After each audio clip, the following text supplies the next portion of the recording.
what I desire.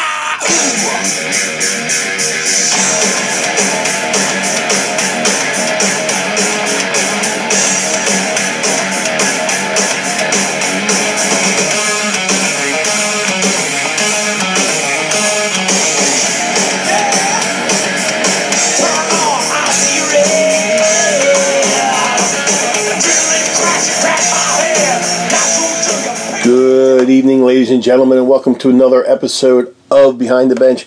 I'm Rocco Granado from InLacrosseWeTrust.com, and with me, as usual, none other than Gary Grew from Lax Philly. Gary, how you doing tonight?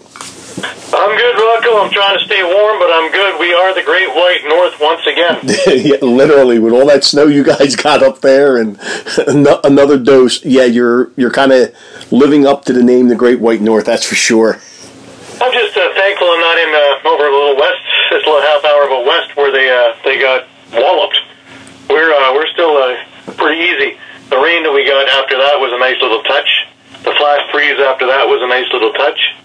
And now these frigid temperatures, that's another nice little touch. Nice little touch. Yeah, we were supposed to get that down here in the Philadelphia area, and not as much snow as you got, but we were supposed to get, like maybe 5-6 inches, they were saying, and then it would turn to rain, and then all of a sudden the temperatures would just drop drastically and everything would be frozen over. And I was like, okay, that means, my job, I'd be stuck at the hotel because they said by 3 o'clock everything was going to be a sheet of ice. Well, that never happened because all of a sudden the storm moved a little, like 6 inches to the north. And that meant we got nothing. So, right. So now next week we're supposed to get cold. It's supposed to hover over top and stay, but who knows? Yeah, we're scheduled for another 15 to 20 centimeter drop on Monday night, so let's see. Yeah, see what happens. But we're here. About it, so. Yeah, we're not here to talk about the weather. We're here to talk about some indoor lacrosse. And we had a handful of games last week, and Gary, if you remember, I said last week that it wouldn't surprise me if the Georgia Swarm lost both games last week. Yeah, that's true. You did say that. And what happens? they dropped 2. I mean, we've talked about how this league is, and just because I'll use the Wings as an example. They're 0-5. They're not necessarily out of it yet because you're looking at Georgia. They're now 4-2. They got another back-to-back weekend coming up soon too. So, anything can happen in this league. But let's start with that game. Toronto hosting Georgia, and this was all Toronto from the very beginning. Well, yeah, it's funny because this is probably the most complete game I've seen the Toronto Rock play in a couple of years. Probably since they met Edmonton in the finals that year.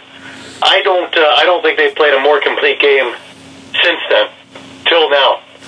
And this one, they absolutely dominated. Defensively, they didn't let Georgia start anything. Goaltending, again, Nick Rose was absolutely stellar. And scoring, they're getting it from everywhere. Just take a look at the first quarter. You had 4 different scores on a 4-0 shutout quarter. You had Lintner, McCardle, Dan Craig, who's been tearing it up lately as well, and of course Captain America Tom Schreiber. And of course you have the transition game that's working too. You've got Jalen Rogers, you've got Damon Edwards, you've got Creighton Reed, who's also been a big push on this now. Welcome back. Yeah. And you've got Brock Sorensen. Again, who only takes 3 steps to get across the floor. Yeah, I mean... And they're all healthy. That's the other thing. Is for the first time since I can remember, Toronto isn't battling the injury bug. I just said that's all jinx them, but, up till this point, they've been healthy, and it shows. And, that's funny because you look at the numbers, and it was a very even numbered game. In fact, Georgia was ahead on a couple of them. Shots on goal, Georgia was ahead 49-47. Face-offs, they dominated. It was 2-1, 18-9. Power plays, again, this was just like the first game. this is probably one of the cleanest games I've seen. Hard hitting, but clean. There's only 3 penalties in the entire game. And two power play goals. And a shorty. Yeah, it was one of the more clean games that we've seen, in the NLL lately. That's for sure. And of course, Lyle Thompson got his one-a-game penalty shot. So there you go. We're all set. Yeah, it was a classic game, and just like you said, Toronto just completely, dominated, the game. From beginning to end. Really, the only quarter that Georgia really had something was the second quarter, and they outscored them 5-3. But take away the first minute and a bit, and it was an even quarter again. Yeah, and that was probably the worst quarter Toronto played. They played slow at the beginning and slow at the end, and again they dominated the middle. So. Again, coming out, their Achilles heel has been coming out after the half, and so far this year they've been very strong coming out of the half. In fact, so strong that 2 goals in under 3 minutes just to stake a bigger lead and really have Georgia play from behind. I hazard to see how bad a blowout this would have been if Lyle Thompson wasn't in the lineup.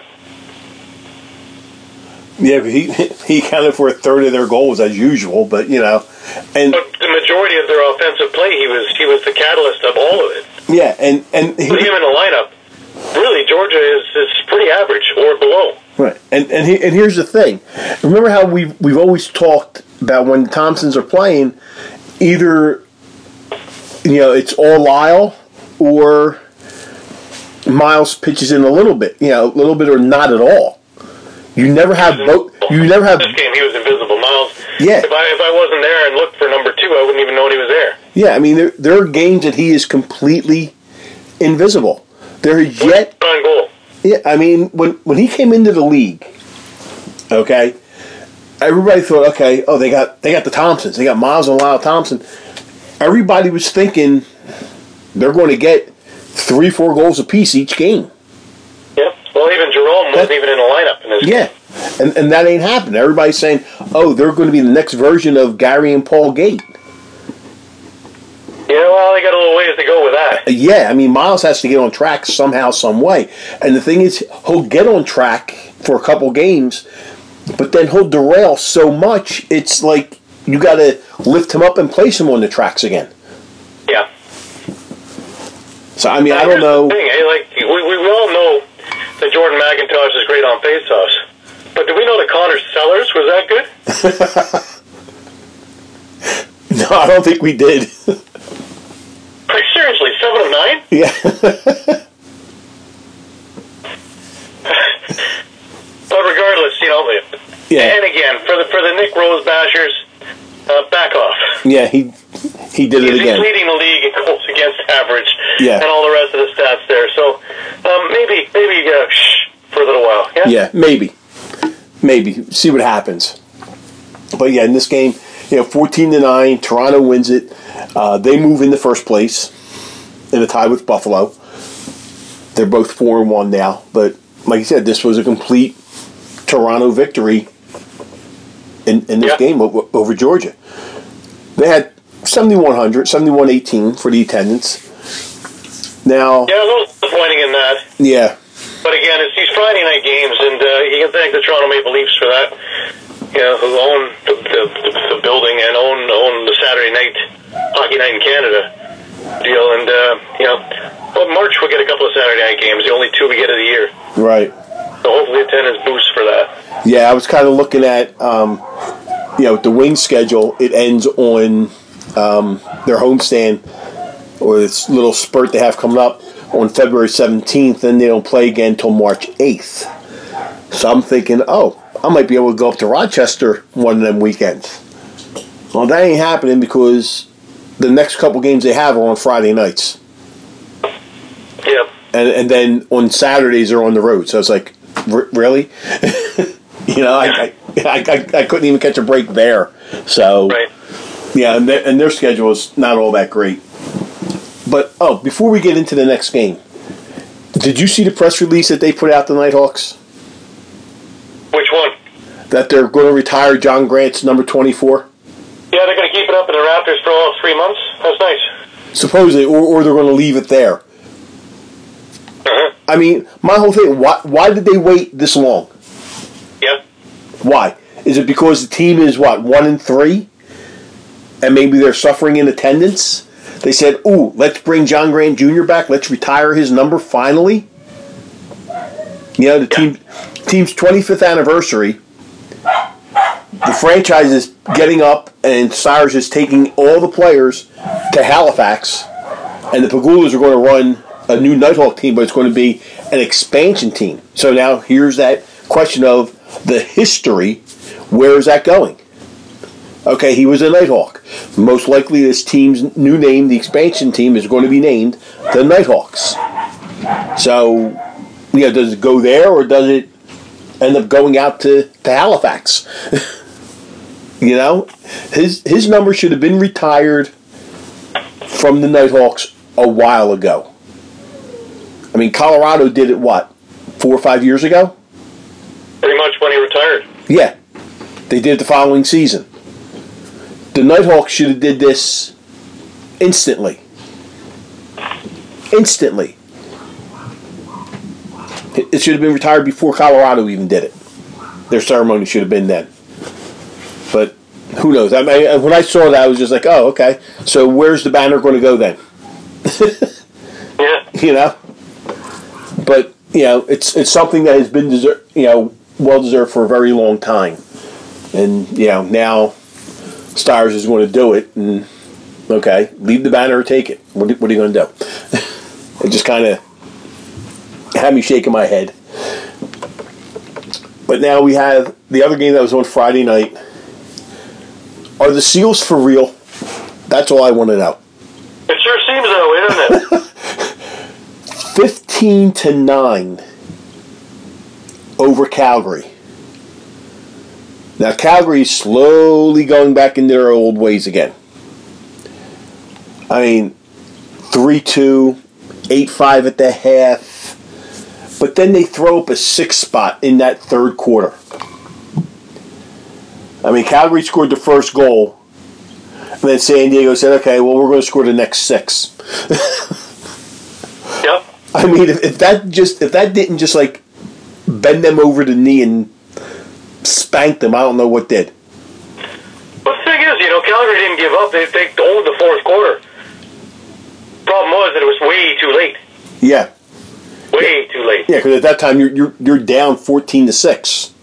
Yeah. At that point, Well, they absolutely got blown apart in the middle quarters. 2 and 3 were all San Diego, and they never were able to recover from that. No.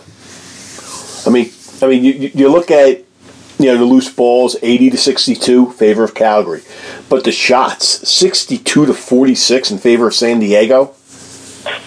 Well, yeah. Yeah, and you take a look, they're getting it from everywhere. Right. It's not just Austin Stott scoring, though he is doing quite a bit. Yeah. Al Buchanan's in there. Garrett Billings is in there. Brody Merrill's in there. Connor Kiernan's in there. Casey Jackson's in there. Dan Dawson. Dawson is still showing everybody how to do it, even at the age he's at. I mean, is he getting coconuts off the tree there, off the palm trees? 2 goals and 3 assists. I mean, did he find the fountain of youth there in San Diego? He might have. Maybe the joints feel better when you don't have to deal with the cold weather so much. Yeah, and Garrett Billings, 2 goals, 4 assists. I mean, come on. It's crazy. Well, there's a guy who got pushed out in Vancouver for some unknown reason, and I'm glad he's sitting pretty here. Yeah. I mean, two senior citizens, well, in the league, we'll say, and they combined for 4 goals, 7 assists. That's just unreal. I mean, this game, was nothing but San Diego. I mean, 3 for 8 on the power play. They killed 4 out of 5 shorthandeds. But then things got chippy in the fourth, of course.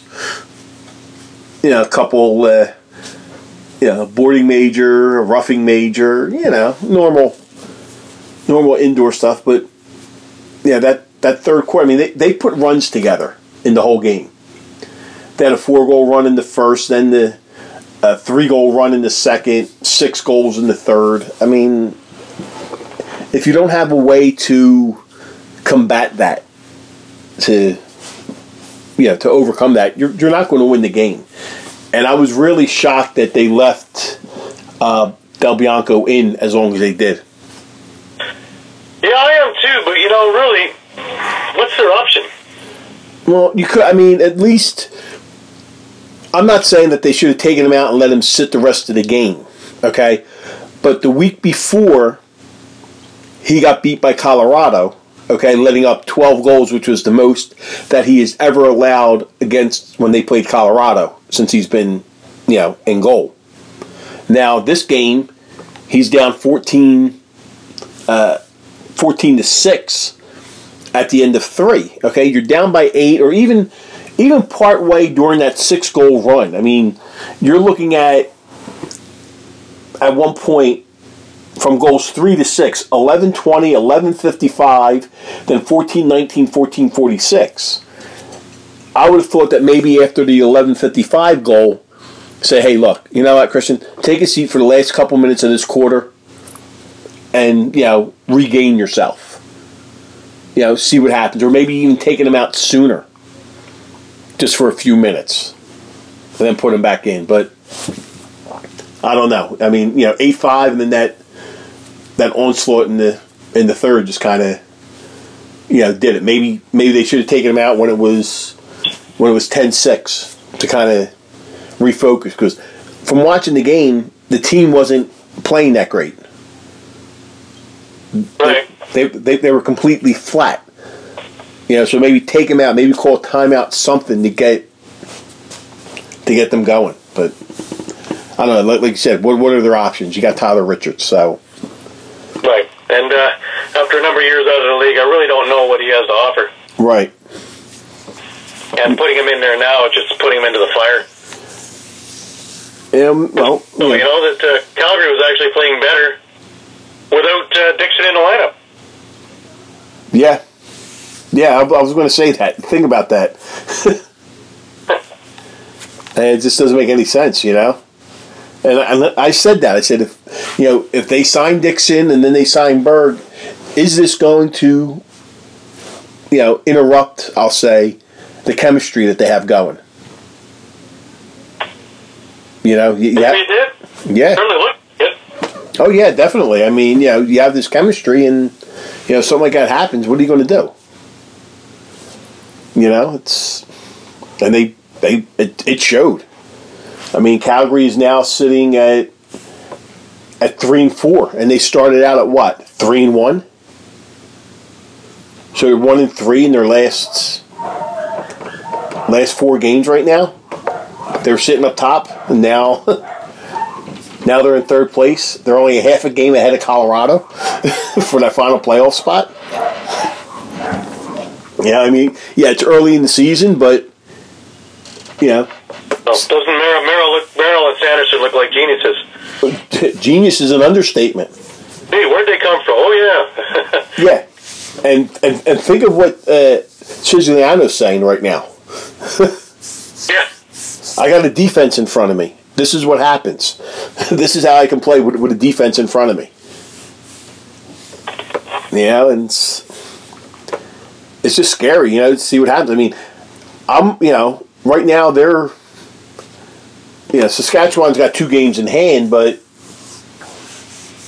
they're up by percentage points. San Diego's 4-2, Saskatchewan's 3-1. I think it's going to be kind of interesting when these two teams really battle it out. So we may have Calgary, Colorado fighting for that final playoff spot, as usual. Right. Oh, God. But, yeah, San Diego wins 15-9. 7,200 people. Yeah, they're doing well. Yeah, not too bad at all. They're, getting the word out there and everything. As I said, San Diego outshot them 62-46. And Calgary picked up 80 loose balls to 62 for San Diego. And the faceoffs were even at 14 apiece.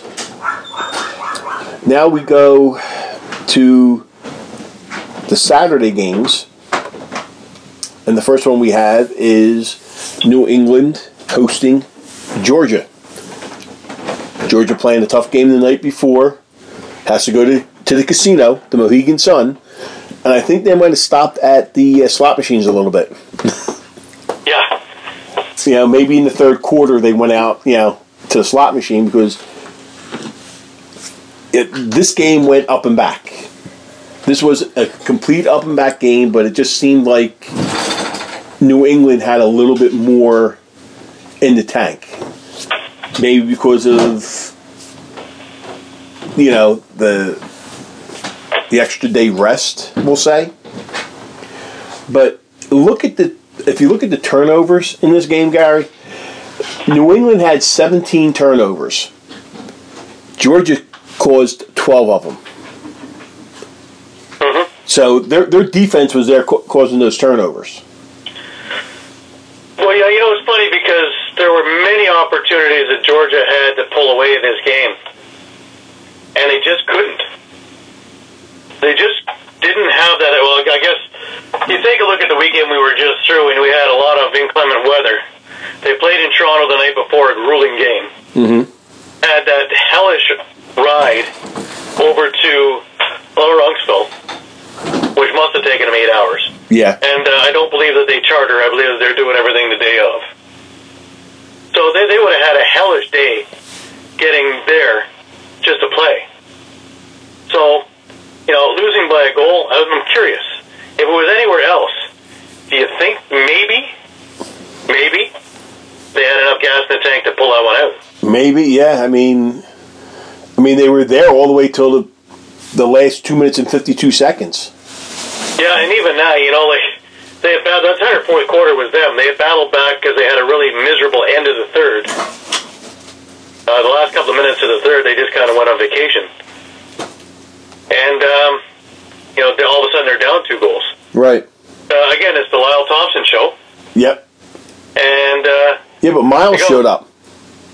Miles showed up in this game. 2 goals and 3 assists. Had to. Yeah. Randy Stott's there with 3 goals and 4 assists. And, this game was up and back the whole entire time. I mean, neither team could do anything on the penalty kill. I mean, Georgia goes 4 for 6, New England goes 4 for 5. So who's going to, kill off a penalty? Shots 54-49 in favor of New England, and loose balls 71-60. But this was, a fairly evenly played game, and Georgia almost pulled it out. But like you said, you got to wonder if it was anywhere else. Would they have been able? Would have been reversed. This game, but. I'm trying to start to figure out where New England is getting, they're scoring from. Cam Crawford's getting the hat trick. Stefan LeBlanc 2-2 here. Downs 2 goals. Fournier with 2 goals. Digby with 2. So they're getting a lot of, other contributors there. And Riley O'Connor being your quarterback, all of a sudden LeBlanc doesn't have to be. Yeah. So now he can start scoring. 6 assists for O'Connor. I mean, that was just unbelievable, Alex Bouquet gets the win. Stopped 37 out of 49. Mike Poulin gets the, second loss of the weekend, and that's weighing heavy on his mind right now. Now, you're also looking at not a great attendance there at 43-93, but the Patriots were playing that night. So I'm assuming you had a lot of people sitting in the bars or, watching that game. No, the Patriots didn't play till Sunday night. This is Sunday, is it not? No, Saturday. This game was Saturday. Saturday, sorry. Yeah, so unless Tom Brady was having a party somewhere, I don't know. He could have, and, it could have very well have been that just the weather hit there, too. Yeah. Almost 4,400 is not bad considering they hold 7,700. That's still, half empty, half full, right? Yeah. So who knows? It could be the weather. Who knows? Maybe not enough senior citizen grabbed their tickets. Don't know. Apparently. But yeah, it seems like nobody wanted to, to kill a power play in this game. But, New England ends up winning. They come up with the victory. They move to 3-1, and Georgia drops to 4-2. And again, this is early, and I'll continue to say this, each week when you look at some of the teams. New England's 3-1, Georgia 4-2. New England's got 2 games in hand on them, so it could really, factor in here. They get those games in hand and they turn them into victories. Hey, it's going to, Well, you got to start believing that New England is for real. Yeah. And they said it themselves. Tyler Digby said in the interview after the game, everybody there outside of that locker room, they've heard an awful lot of, this belief. Well, that just is gelling this team together, because this team is a good character team of veterans. And it's putting them together in a place that, they have no pressure. Nobody's expecting a thing from them. No. And they have been the giant killers. You take a look who they've beaten, and they've beaten all the top guys. Yeah, they beat Saskatchewan. And they beat Georgia when they were still technically a top team. Yeah. Yeah, I mean, coming up soon at some point. I know. Let me see. Not that weekend. Yeah, their first back-to-back weekend. I don't think they've had one yet. Is going to be on the 16th and 17th when they play Philadelphia. Yeah, it's when they have to actually not play Sunday afternoon games, and the other teams are tired. That's when they're going to, play teams on a second half of back-to-back. Yeah, start seeing what happens when they start having their back-to-backs. Even playing fresh teams. And go from there, right. But still, they're taking advantage of what they can right now. Of course. And that's what they need to do. They saw Georgia coming in, somewhat tired legs. They knew what the weather situation was, and they were like, hey, let's take advantage of this. And they did. They held on. They got the win. So now they moved to 3-1. Georgia dropped, as I said, to 4-2 because they lost both of them. Like I had a funny feeling that they would. I mean, it just wouldn't have surprised me. Now, the next game, I'm getting so tired of saying this. Not that the Wings lost again, but they started out slow. I don't know what the problem is, whether they're trying to do too much in the first quarter, because you got a face-off man in Trevor Baptiste who won 20 out of 28 and is winning 67% of his face-offs this season. That's tops in the league. The next closest is, I believe, Tyler Burton on Calgary. He's won 53%. That's how much of a separation there is right there. But just because you're winning the face-offs doesn't mean you're going to get a win. So I don't know if this team is just trying to push the ball too hard and it's taking unnecessary shots, or they're just over anxious. Very possible. They're gripping the sticks a little heavy now. Yeah, I mean, now it's in the psyche now. Yeah. I mean, first quarter they go down 4-0. Granted, Buffalo had a week off. But then, before you knew it, it was, 7-1 and 7-3 and a half ended 8-4. And you're thinking, okay, 4 goals and, in 30 minutes it can be done. The third quarter started, and I'm trying to figure out where this team came from. Because before you knew it, it was 8-7, and you still had just over 5 minutes to go in the third quarter. Because Kyle Matisse puts in 2 a minute apart, and then Kevin Crowley throws one in at 9:22, and you're sitting back going, "Oh wow, 8-7." This is no longer a 4-goal lead by Buffalo anymore. The Wings are starting to come back. But it's interesting, though, this Philadelphia team that has all this scoring power, 4 goals from a transition player, and 3 from Crowley. Yeah. Where the hell is everybody else? And that's what we're trying to figure out. Now, Matisse started out as a transition player, but I always thought of him as an offensive player for some reason. Like, disappointment of the year so far is Chris Kluche. This isn't the same guy I watched in the summer. No, well, yeah, he's got 7 goals, 11 assists so far. But being touted that high, he's supposed to have Austin Stott's numbers. That's what everybody's saying. Okay, now I don't know. Both box and field. Right. And that's why he went number 2. Now, it could also be, you don't have. I mean, Brett Hickey played, the 2 games before he got injured? Yeah, hell, he played on Coburg in the summer. Coburg was the least winningest team, should I say, in the MSL. And he was still the highlight reel every single night they played. Yeah, but he can find a way to score. He needs to.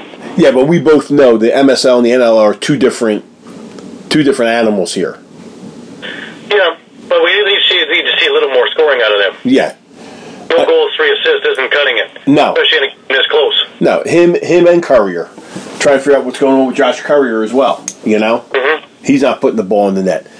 But, it's early in the season, 5 games in. Hopefully he starts to pick it up. He's just got to, take what you can. It's going to be his 3rd game with Crowley, so hopefully things start to gel a little bit more. Maybe they start moving things around differently so they can get into the middle, because they've been getting pushed to the outside like there's no tomorrow. Yeah. Who starts this week? Who knows? I have no matter. I'm going to the practice tonight because I'm going to be interviewing Kevin Crowley prior to the practice. Buchan started the game. That means DeRuscio starts tomorrow. Then DeRuscio came in. Who played in the game in Toronto? Who started that game? Buchan? They might go back to him. Doesn't seem it. I don't know. Him in all the other games until he doesn't play well, like this one. Right, and then if DeRuscio starts, he starts playing bad. They switch up. That's what they've been doing. They don't have a consistent number 1 man. That's the thing. That's because neither of these guys have taken and run with it. Right. So who knows what they're going to do? I'm thinking it might be Buchan because of the way he played against Toronto the last time. Possible. That's what I'm thinking. I mean, I don't know. DeRuscio showed a good bit, stopping 30 out of 36 in the last 36 minutes. Yeah. So who knows? Who knows there? I mean, it might be a coin flip. It could be how they practice tonight. It could be any number of things. I don't know. Who gets to the arena first tomorrow? I don't. I don't know. I really, really don't.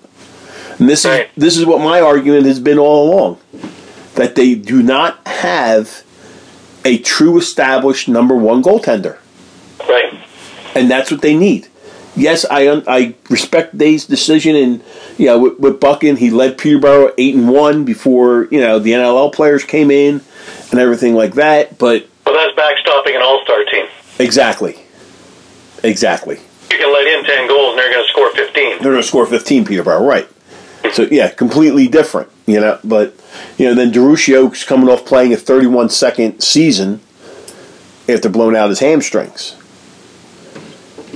Mm-hmm. So you don't have nothing really to go on there either. That's why I was kind of shocked that they didn't go after a Warren Hill or try to lure Agnes Goodleaf away from Rochester. Try to do something, but who knows? This is why we're here, and he's Paul Day's the GM and the coach. I don't know. Right. We'll have to see what happens, but.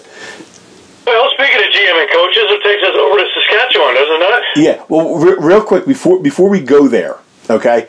This is another thing that has me really, shaking my head here. I mean, we never really focus on turnovers, but in this game, Buffalo had 16 turnovers. Philadelphia caused 15 of them.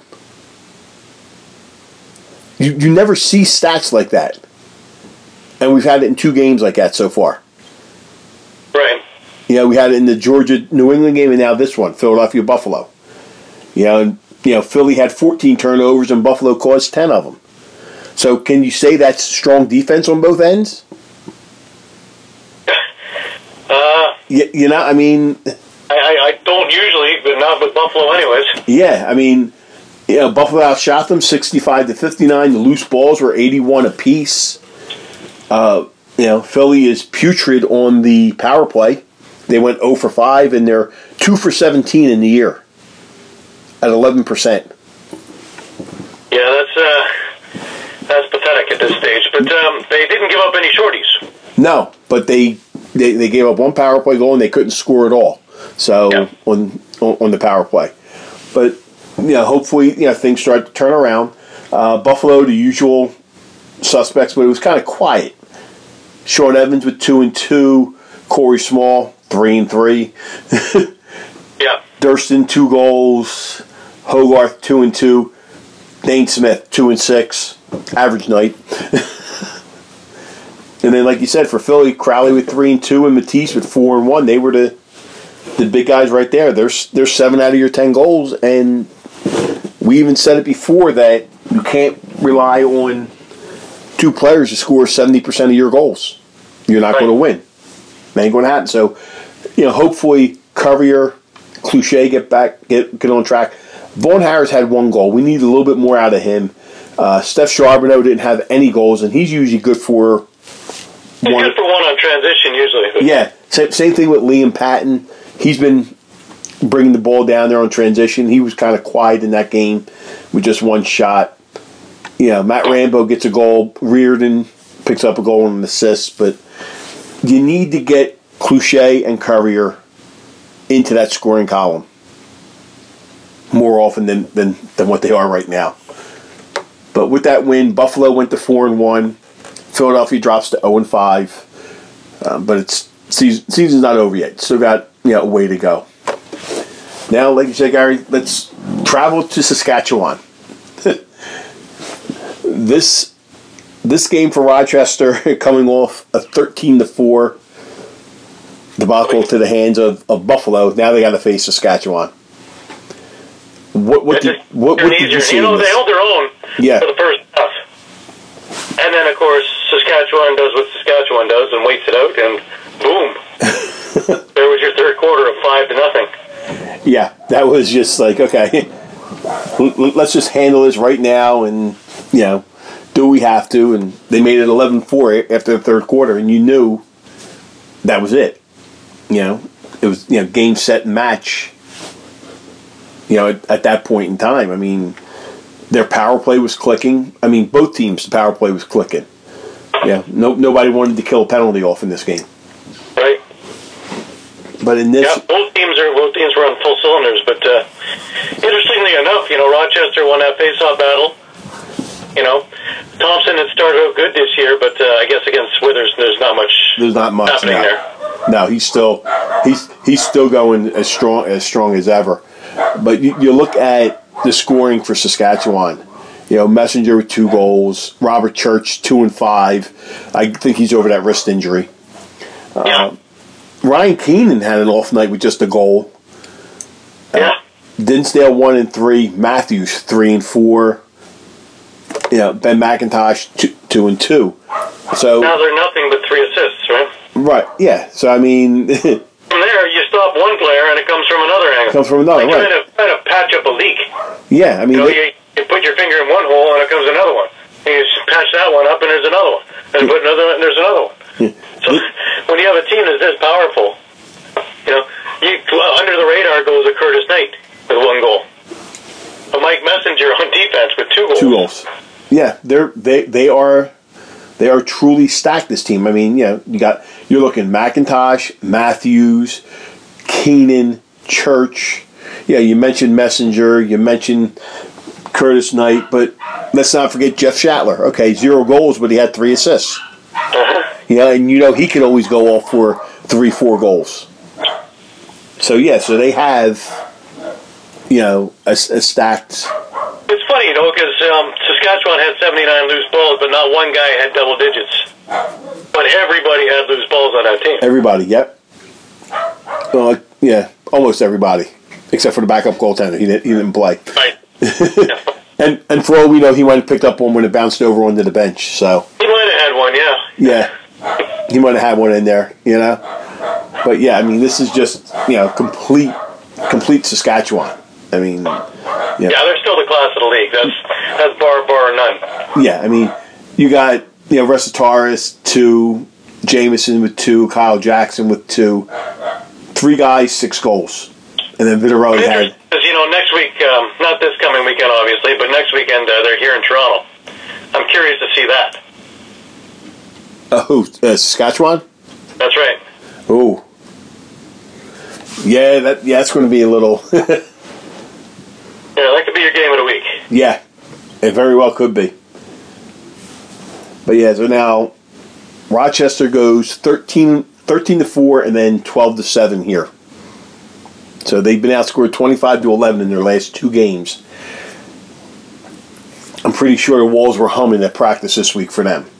Oh, I'm sure. Yeah, and with them losing, Rochester is now down to 1-3, and of course Saskatchewan jumps to 3-1. Typical, Saskatchewan there. Yeah. And they had, wow, I never seen a number this low for Saskatchewan. Only 13,590. What happened to the 15,000? There was a couple of people away because of the weather. Yeah, I mean, come on, Saskatchewan, you're it's at the slump there. Come on, get those other 1,400 people in there. Send Grandma Rush after them. She was there. Yeah, well, I don't doubt it for a minute. Yeah, her and Daria were there. Yeah. Now we go to our There next. was a parade in Colorado. Alas, the first win of the season happened. No. You're missing the game, Gary. Where am I missing? San Diego at Vancouver. Oh, it just went under the radar there, the Vancouver thing. Yeah. I mean, Vancouver played this one good. I mean, they fought. Well, these 10 o'clock games, man, they just keep going under my... Yeah. For us East Coasters. Actually, I was at work. Oh. Say the truth. Yeah, Diego played another complete game, but you know what? The Vancouver defense has been great all year. They just can't seem to put together enough of an offense to put them over that edge. Yeah. Now, Mitch Jones came alive in this one. 7 points, 4 goals, 3 assists. Justin Salt with 2 goals, 2 assists. Brody Eastwood with 2 goals, and then really, not a whole lot. No. Because San Diego still had something left in their tank. Yeah, I mean, Austin Stotts only had... Without Keegan Ball, he's on the injured reserve now, too. Yeah. So that's damaging. Interestingly enough, their face-off man has changed. It was Brandon Cleveland. Now it's Jared Toll, who went 12 of 21. Oh, in Vancouver, yeah. Yeah. In fact, I don't even see Cleveland in the lineup anymore. Well, Cleveland's over in San Diego. Yeah. Well, he was there, right? He used to be in Vancouver. Yeah. When he wasn't doing face-offs, right? Right.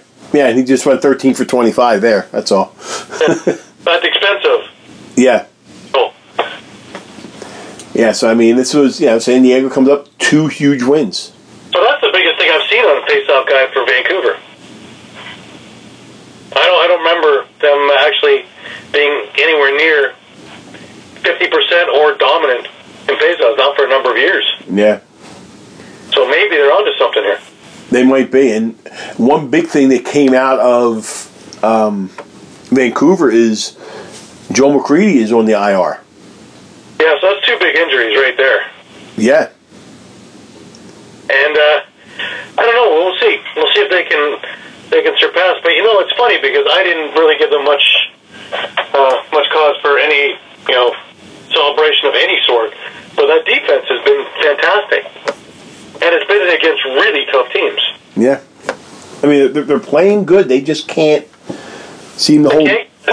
So really, we thought about that game 1 victory against Calgary, and how boy, it must have been a Calgary collapse. Well, maybe there was just enough offense and a solid defense, half full as opposed to half empty. Right. But again, a very, very balanced attack from San Diego. Nobody really knocked the cover off the ball by any stretch. You had Stotts with 2, Casey Jackson with 3. There's Billings being Billings, 2 goals, 3 assists. And then 1 from Dawson. Yep. 1 from Turner Evans.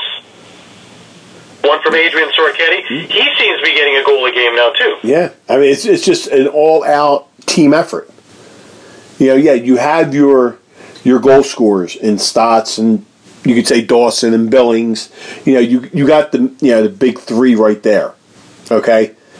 That are sure to get you at least 1 to 2 goals easily. And that's what they've been doing. And a bunch of assists. But you have the other guys, pitching in as well. So this is a full team effort, and they end up winning both their games that weekend. Yeah, and Sigurdsson played another really good game. 53 shots, 10 goals, not bad at all. No, I mean, don't take anything away from Aaron Bold either. Even though he got the loss, he stopped 40 out of 51. Yep. So, but yeah, I mean, it just seems like Vancouver just can't get over that last hump. And they had 6,051, so not too bad. Not bad. It's not their opening night attendance, but then again, everybody was curious about what this team was going to look like, right? Right, and when they played in Langley, it took them 2 to 3 games to get up to 6,000. True. Now you also have the SkyTrain and everything that drops you right off at the arena. Right. You don't have to take a SkyTrain and another bus ride for an hour. Now the game that, to be honest with you, I thought Calgary was going to come out and beat Colorado. I did too, actually. I really did. Very, very deep down, because I haven't seen Colorado really get it on track. But short of the first goal to Calgary with Dan Taylor, and then it was Colorado the rest of that quarter, with the guys who were supposed to be scoring. The Ryan Lees, the Chris Wardells, and the Ryan Beneshes. These guys need to be picking it up, and this was a game where they did. They played a fairly complete game. They did have a little collapse in the second, and I thought to myself, here it is. This is the one. And talking to my friends in Colorado, they were at that alarmed stage too. But then from about the 10-minute mark of the second quarter, they started putting it together. And putting it together enough that Calgary would take penalties. Right. And sure enough, on the power play, McLaughlin scored. And then Kyle Killen followed it up just a minute and a half later. Oh, but some of them goals by McLaughlin were just sick. Yeah. And even Kyle Killen. I mean, he scores his first 2 goals of his career. The first one was a beautiful little 2-man game, a little give and go, and as he caught it, he was diving dead into the net, face first. Yeah. And he put that in. And then the second one, if you take note of it, he caught it on the backhand. And then had enough time as he was in midair to turn his hands around and then go over to the far side with the shot. Yep. As he's in midair. I'm like, seriously? Well, yeah, it was that point onward, even after the break, again, Dan Taylor opened up the third quarter scoring, but then you had Colorado, and they took over that game. Yeah. Scoring 5 of the last 7 goals, right? Yeah. Or you could say six out of the last, 1, 2, 6 out of the last 7, 6 out of the last 8, 8 or 9 if you want to get technical. 6-3 before the fourth quarter started. But yeah, for that run, it was just all Colorado. They seemed to put it together without Stephen Keogh in the lineup. Yeah. And you know what? You got to wonder. I mean, is he hurt? Is he struggling? What's... because here's a player that's going hot and cold. Yeah. And this is a player that he had his really good years in Rochester. And he hasn't had that many. I mean, he had half decent years in Colorado, but not like he did when he was with the Nighthawks to start out. And he was the number 2 pick overall after Kevin Crowley. Right. So, and you just wonder, is he, is the body taking the toll, or is he trying to play through an injury? So I thought he'd be doing a little bit more here, but we mentioned McLaughlin, we mentioned Killen, each with 2 goals apiece. Ryan Lee with 2, and then Ryan Benesh with his typical 3 and 4. And Colorado comes out with their first win of the year, 12-7. They lose the face-off battle, and they lose the loose ball battle, 73-62 and 14-9. Now, another place where attendances seem to drop is the Loud House, which only had 11,101. Yeah. And that was on a Sunday at 3 o'clock Eastern, which would have been 1 o'clock out there. Yeah, 2-hour difference. Yep. So 1 o'clock on a Sunday afternoon out there, trying to figure out, okay, what's going on? Is it because the team was playing bad? And people say, I could do other things on a Sunday? Well, it was the NFC and AFC championship games too, right? Right, and it was also Kids Day there. They had a Kids Day there, and I can't remember the little girl's name, but they had her up in the booth with Teddy Jenner, broadcasting a little bit of the second quarter, because she wants to be a sportscaster. So they had her doing a little bit of the game, and then of course Teddy being Teddy. I can't remember who was in between the benches down there doing the reporting. But Teddy was telling him that maybe they should just give the microphone to Steve Fryer, because you could hear Fryer yelling from the bench. Funny. Yeah, there's no doubt about it. He was quite the cheerleader. Yeah, I mean, you could hear him, so you didn't even need to have the guy in between the benches. Just, have Fryer hold the mic, and that's all you needed. Right. But yeah, Colorado comes out. They win this 12-7. They get their win. And then you look at everything, and your standings look this way. In the East, Toronto's 4-1. Buffalo is 4-1, both tied for first place. Followed by New England at 3-1. Georgia at 4-2. Both those teams a half game out. Rochester sitting at 1-3, 2.5 out. And Philadelphia at 0-5, 4 games out. In the West, you got Saskatchewan at 3-1, San Diego at 4-2. Both those teams are top. San Diego's not any games back, but percentage points, it's Saskatchewan with a 3-1, besting a 4-2 record. Calgary at 3-4 after they started out, I believe 3-1. So they've now lost 3 in a row. Yep. They're a game and a half out of first.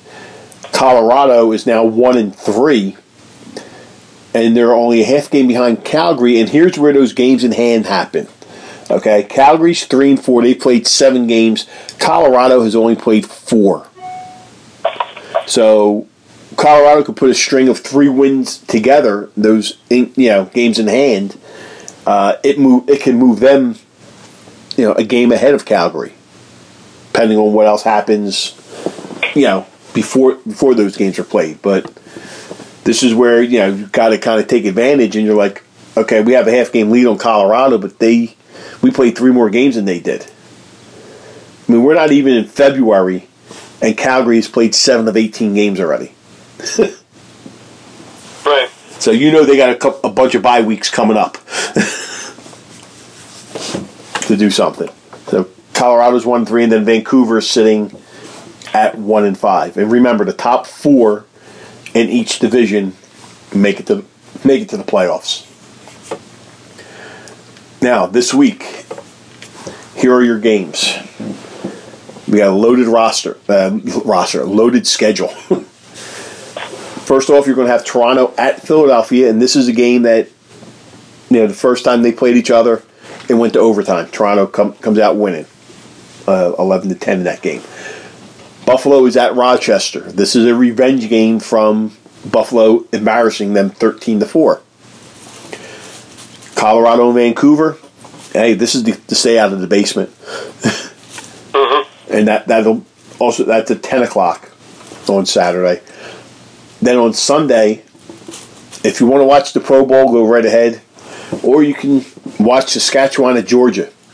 Which we originally thought was going to be a battle for first place, but since Georgia kind of bit it last week, not quite. No, not quite. And there might be all of 35 people in the stands. Yes. And after Georgia has lost 2 in a row, they need this game to get back on track, but I don't know. And then you got Buffalo going to New England for a 6 o'clock game on Sunday. So, Gary, let's start. I mean, Toronto and Philadelphia, I know which way you're going. Yeah, I look at the Rock firing on all cylinders. They're getting production from their stars, secondary players, transition players. Defense has been stellar. Rose has been stellar. Yeah. And, the Wings have had a lot of trouble. Yeah. They're more competitive than they have been, but they can't rely totally on Kevin Crowley. And, Kyle Matisse being the transition guy, you can't completely rely on that. No. As well as having solid goaltending. Yeah. And you got to get Courier and Cloutier into the game and, running on all cylinders as well. Same thing with Matt Rambo. We've got to get a few things more out of him, too, right? Yeah. So. Well, I'm going by the way they played the last game. It was a mental error that cost them that game. I think they might pull it out. If they play the way they did that time in Toronto a few weeks ago, I think they could pull this game out. But it wouldn't, I wouldn't be shocked if they didn't. I'll say that. Buffalo at Rochester. Firstly, I got Buffalo. With Matt Vince playing as well as he has, he looks like he's playing in championship years again. And with an offensive prowess like Byrne, Evans, Smith, Small, transition with Priolo, they can certainly outscore their opponents. Yeah. Rochester's had a fair amount of problems scoring, and surprisingly a lot of problems on defense. And that's putting all kinds of pressure on Angus Goodleaf, who has to be 100% of the time. And that just isn't happening. Yeah. So I don't know. Attendance has been waning, so I don't know if that loud Blue Cross Arena is going to be that much of a factor. And I would imagine there'd be as many Buffalo people as Rochester people in the crowd.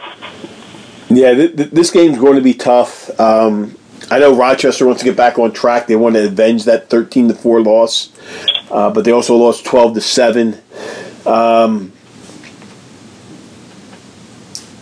I don't know. I think Buffalo comes out.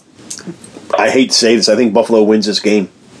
Yeah, I really do. Even though I might be pulling for Rochester to take the win, but because I don't know. I just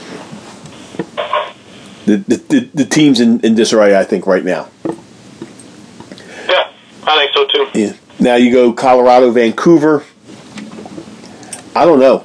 Before we could say okay, Colorado, and we move on. Well, I think Colorado finally got the monkey off their backs, and I think now they grip the stick a little less tight. And I look for a big game from Joey Capito. Yeah, he's primed and ready. He's been there, but he hasn't had that Capito game yet this year. This is the one, I think.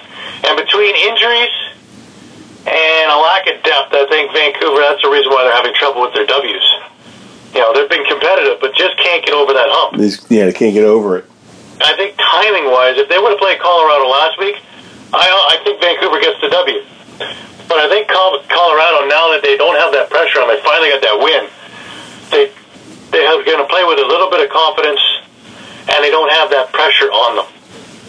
And, of course, you have Dylan Ward in net. Right. To mask any faux pas that happen on defense. Yeah, I'm leaning the same way. I'm going to go with Colorado. I think they have too much. They got that monkey off, and I just see them coming out on top again. And yeah, I see Joey Capito with a nice little game this week. Now we go to Sunday, Saskatchewan at Georgia. in Georgia, but you're playing the champions. You're playing the champs. You lost 2 in a row. You're at home. You got to go against this high-powered offense. I just don't see it. I just don't see Georgia winning this game because you don't know. Nor do I. They looked ordinary, even in the game where they beat Toronto. I still think Toronto should have won that game. So, you take Lyle Thompson out of the equation, and if they're able to even stifle him a little bit, that's the end of that. And Saskatchewan's got a defense good enough to do that. And with Evan Kirk playing the way he's playing, and that much offensive weaponry against a not-so-great defense on Georgia, I don't see this being very close. I still think, like I said before, Saskatchewan is the class of the league. Yeah, and Saskatchewan is just going. They're going to win this game with no problem, and that's on Sunday at 4:00, 4:05, and then the last game of the week, Buffalo at New England. I'm going to start this by saying this: depending on what Buffalo does the night before is going to dictate this game. I feel. If Buffalo has to scratch and claw with Rochester, I think New England wins this game. If Buffalo has an easy time where they could actually rest a couple guys and maybe rest Vince part way against Rochester, I think they can win both games this weekend. I hate saying that, but I think they could. Yeah, I'm a little bit different on that one. I'm going with New England winning. They burnt me enough times this year. Yeah. Well, yeah, I mean, like I said, it depends on how this game goes. I mean, if Buffalo has a lot in store, it's... And this is going to be the game of the week. I think that Buffalo's going to have the same dilemma as Georgia last week. I think they have to play a tough game in the East. Then they have to go through this long travel nonsense, through questionable weather over the Mohegan Sun. Right. And I think that the Bandits will be feeling it on Sunday, being in an afternoon game. They're not even going to have that day to rest up and get the massages and get the lactic acid out of their legs and the rest of it. While Black Wolves will be sitting there rested. Yeah. Maybe have a practice on the afternoon that the Bandits are playing the Nighthawks. And be ready for the game. Ready for the game, yeah. And again, the consistency that New England has played so far this year, you can't call it luck anymore. They've learned to win together. And they're going to give the Bandits a very busy afternoon, I think. It's going to be interesting, the game. It really is. It really is. And, yeah, I'm leaning that way. I can't see... I mean, like I said, depending on how Buffalo plays against Rochester, it could make the game a little bit more interesting. I'll say that when they play. So, first game, 7 o'clock tomorrow night. Toronto at Philly. Gary's obviously going with Toronto. I'm leaning towards Philly. Buffalo, Rochester, we're both going Buffalo here. Colorado, Vancouver, we're both taking Colorado. Saskatchewan and Georgia, no question on that one there with Saskatchewan. And then we'll both go New England over Buffalo. So that is going to do it for this week. Just remember, tune in to BR Live for all the NLL action. We will be back here again next week with another episode of Behind the Bench. Look for my interview with Kevin Crowley later on tonight on our Facebook page, Behind the Bench. So, for Gary Grube at laxphilly.com, I'm Rocco Granado in lacrossewetrust.com. We'll see everybody here next week.